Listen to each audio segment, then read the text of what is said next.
Probably wouldn't consider it a genre horror, but my God, was it horrifying. But in a good way, or at least the way that I was expecting. Today is the release day for Honeysuckle by Bar Fridman-Tell. This was one of my most anticipated reads for 2026, and nothing makes me happier than when one of the books I'm looking forward to reading lives up to my self-imposed hype. I feel like in 2026, my reading's kind of been all over the place, but a common theme I've been seeing in a lot of them is reading books that kind of induce this feeling of like uncomfortableness and dread and having to sit with it. And I've really been enjoying those. Don't read into that, but Honeysuckle absolutely falls into that category. It's described as a psychological fairy tale, part Wuthering Heights, part Frankenstein, and a heartbreaking fable about longing and need for love, for control, and for freedom. As a kind of twisted coming of age story, we start with Rory at the age of 9. He lives in isolation with his sister and the housekeeper. His parents left them years ago, and his only friend is his sister. But as his sister gets older, she no longer wants to play with him. So to keep him occupied, she creates him a friend. And this friend is crafted out of flowers, and using magic comes to life. Rory calls her Day. Day quickly becomes Rory's best friend. She always wants to do everything that he does, and they have the best summer together. Then as the seasons change, Day starts to decay and fall apart because she is made of the summer foliage. And that begins the cycle of every season, Day has to be remade using each season's foliage into a new being. Though Day is made of flowers, the description of everything being changed and moved around is it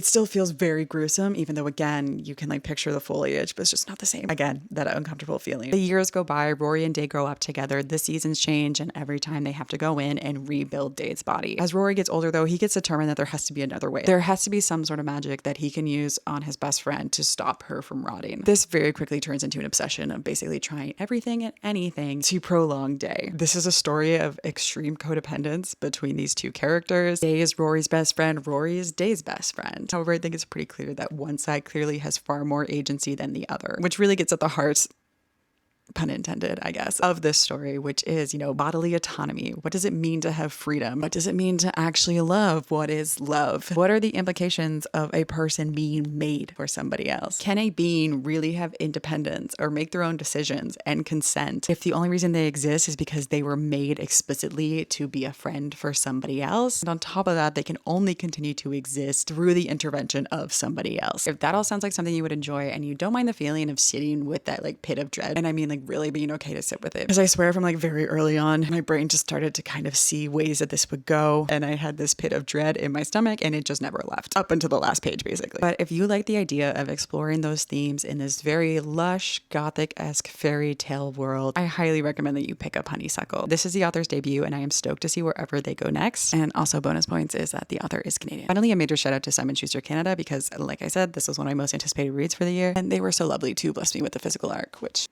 I made great use of.